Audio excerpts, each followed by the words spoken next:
Mesdames, Messieurs les ambassadrices et les ambassadeurs, Mesdames, Messieurs les représentants, très honorés d'être reçus dans notre assemblée de ce matin, qui représente nos pays partenaires et amis, et qui sont ici pour célébrer l'entrée dans notre compagnie de très éminents et nouveaux membres.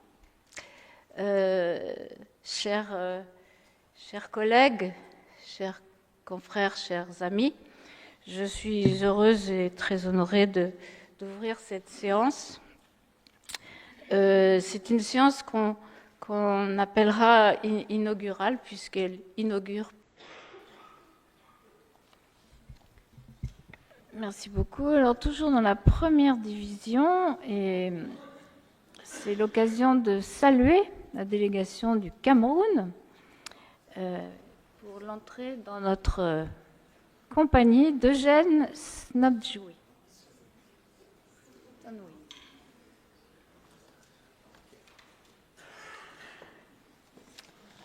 Félicitations.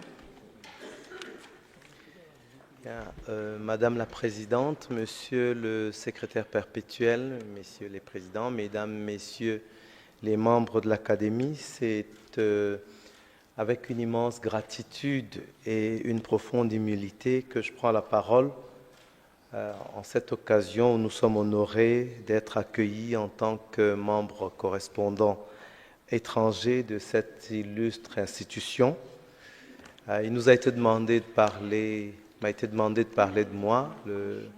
Pascal disait le moi est haïssable, mais en réalité ça reflète le fait que je suis conscient de ce que l'honneur qui m'est fait aujourd'hui dépasse ma personne, puisque cela est en rapport avec des travaux qui engagent un grand nombre de personnes au cours d'un itinéraire professionnel marqué par la transdisciplinarité et la pluriculturalité, je le dirais ainsi, car c'est des valeurs qui sont essentielles pour adresser les problèmes complexes en matière de médecine et de santé publique. Donc nous avons eu l'opportunité à travers de nombreuses rencontres, c'est vraiment un parcours de pure grâce, de rencontre de nombreuses personnes dans les domaines des sciences fondamentales, de la médecine clinique, de l'épidémiologie de la santé publique et plus récemment des innovations technologiques, notamment à travers des travaux concernant l'intelligence artificielle pour adresser les problèmes de nutrition dans les pays en développement avec l'Institut Polytechnique de Toulouse. Et donc la transdisciplinarité, cela permet de résoudre des interactions complexes et parfois inattendues. L'un des axes majeurs, ça a été de travailler sur la relation bidirectionnelle entre les infections et le diabète, qui est considéré comme une maladie non transmissible dans un contexte de transition épidémiologique et technologique. Alors, sur ce point particulier, nous sommes particulièrement fiers d'avoir contribué à la reconnaissance comme type nouveau de diabète, le diabète de type 2 à tendance cétosique. Alors, il s'agit de quoi? Il s'agit d'une forme de diabète qui était considérée avant comme un diabète de type 1, donc ce qu'on appelait insulinodépendant avant, qui se trouve être une forme de diabète où cliniquement, les gens rentrent en rémission prolongée, on a même l'impression qu'ils sont guéris, et d'aborder cela par le biais de plusieurs champs disciplinaires, il a été possible non seulement de le comprendre sur le plan clinique, mais de le comprendre avec les géographes sur le plan des variations saisonnières climatiques, des rechutes et même des décompensations initiales, de l'aborder par le biais du métabolisme et de la physiologie, pour bien comprendre les questions de sensibilité à l'insuline, de sécrétion de l'insuline qui varient avec le temps, exactement comme dans un diabète de type 2. Et puis, sur le plan moléculaire, de comprendre, sur le plan génétique, dans des environnements où il était possible de travailler ainsi. Mais plus intéressant, travailler avec des personnes qui faisaient des transplantations d'îlots, de tester donc ce qui faisait la saisonnalité, probablement des infections virales sur les cellules pancréatiques, les îlots qui produisent différentes hormones, qui produisent de l'insuline, et de se rendre compte justement que seules les cellules insulinosécrétrices pouvaient être infectées. Tout ceci qui conduit aujourd'hui à ce que le diabète de type 2 à tendance cétosique soit reconnu comme un type particulier de diabète. C'est simplement pour illustrer le fait que la transdisciplinarité et l'approche, je dirais pas multiculturelle, poly ou pluriculturelle, nécessaire aussi dans le cadre de mon engagement pour un accès universel à des soins de qualité pour les personnes vivant avec le diabète et d'autres maladies chroniques. Donc, rejoindre cette académie qui est riche de sa diversité et de ses expertises est une formidable opportunité de renforcer la collaboration transdisciplinaire et internationale. Je voudrais donc terminer en rappelant que Isaac Newton disait « j'ai pu voir loin parce que je me suis juché sur les épaules de géants ». Je voudrais donc remercier quelques-uns de ses mentors et collègues, passant particulièrement au professeur Jean-Claude Mbagna du Cameroun, qui a été véritablement un de ces géants qui nous ont permis d'aller loin. Et ici en France, je voudrais citer Gérard Catlino de Regretter Mémoire, qui nous a ouvert les portes, et Jean-François Gauthier, j'allais dire une immense personne, un homme d'exception, qui n'est malheureusement pas là ce matin, mais que je tiens à citer particulièrement et à remercier.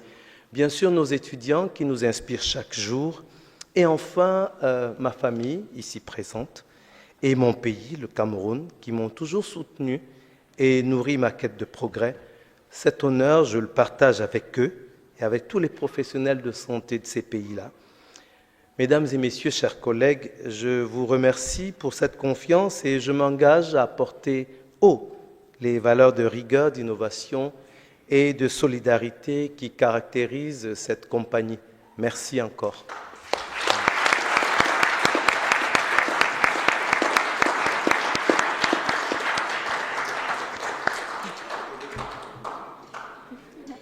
La photo.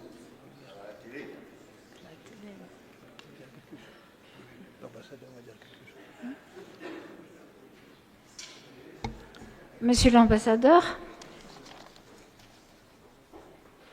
merci de votre présence. Nous avons eu l'occasion de nous saluer ce matin. C'est avec bonheur que merci, nous Madame la Présidente. Madame la Présidente de l'Académie nationale de médecine de France, Monsieur le secrétaire perpétuel, Mesdames et Messieurs les académiciens, très chers invités, Mesdames et Messieurs, je me réjouis de prendre la parole dans ce milieu hautement privilégié, véritable cénacle scientifique où se performent, se renouvellent et se mutualisent les intelligences au profit du bien-être des femmes et des hommes. Avant de poursuivre mon propos, je voudrais vous souhaiter une excellente et fructueuse année 2025. Je voudrais par ailleurs aussi féliciter tous les récipiendaires de ce jour.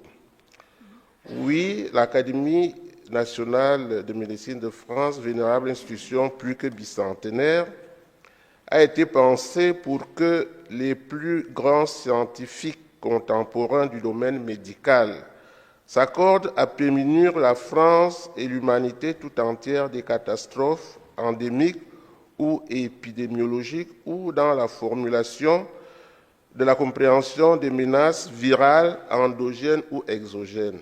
Encore que tout se tient parce qu'il n'y a qu'un seul monde. Créé dans une conjoncture particulière de bouillonnement et d'effervescence de la société française, dans sa quête d'affirmation de son ancrage démocratique, qui possède lui-même de l'irradiation des lumières enclenchées dans les siècles antérieurs. En ce sens, l'Académie nationale de médecine fait pleinement office de baptistère fondamental de l'humanisme. Madame la Présidente, Monsieur le Secrétaire perpétuel, Mesdames et Messieurs, l'élection du professeur Eugène Sobgui à la prestigieuse Académie nationale de médecine de France est un événement exceptionnel et inédit qui honore les mérites d'un chercheur talentueux, un espoir de notre médecine. C'est un esprit dense et prolifique et un universitaire camerounais reconnu, mais aussi qui honore le Cameroun tout entier à travers son système universitaire, dans sa gouvernance et la perspicacité de ses produits et de ses productions. En effet, la politique de la nouvelle gouvernance universitaire voulue par le président de la République du Cameroun, Paul Biya, démontre chaque jour la pertinence de sa formulation et sa capacité à se faire respecter, à se crédibiliser et à accéder à la reconnaissance de ses pairs scientifiques et à la notoriété internationale. Comment ne pas le relever pour s'en féliciter? En moins d'un an, les scientifiques camerounais ont été récompensés sur la place parisienne, tous issus de la médecine. Ainsi, en mai 2024, le professeur Rose Leké a été distingué au siège de l'UNESCO comme lauréate du bloc Afrique-Monde arabe du prix de la Fondation L'Oréal UNESCO qui récompense les 5 meilleurs chercheurs dans le monde. Madame le professeur Rose Leké s'est fait remarquer pour son combat contre le paludisme et les maladies infectieuses. Mesdames et messieurs, le gouvernement camerounais, par ma voix, vous remercie pour votre choix et salue vivement cet acte qui vient encore conforter les relations fort anciennes et multiformes entre le Cameroun et la France, en l'occurrence en ce qui concerne la recherche médicale. Que notre présence soit pour lauréat camerounais, notre compatriote, M. Eugène Sobgui, qui est né en France. Est-ce un clin d'œil du destin pour en devenir le premier Camerounais à faire son entrée à l'Académie nationale de médecine de France, un réel motif de satisfaction et de gratification personnelle et surtout d'encouragement? Le professeur Sobgui est en effet un universitaire chevronné qui a fait l'essentiel de son parcours académique au Cameroun. Agrégé d'endocrinologie, le professeur Sobgui a fait de l'enseignement universitaire, de la recherche médicale et de l'administration de la santé publique les domaines essentiels et stratégiques de son activité professionnelle. Il y a un moment, je parlais du clin d'œil à cause de votre naissance. C'est aussi l'occasion de mentionner cette autre coïncidence heureuse qui veut que dans quelques jours, vous fêterez vos 54 ans. Vive la coopération scientifique entre la France et le Cameroun. Vive l'Académie de médecine. Je vous remercie.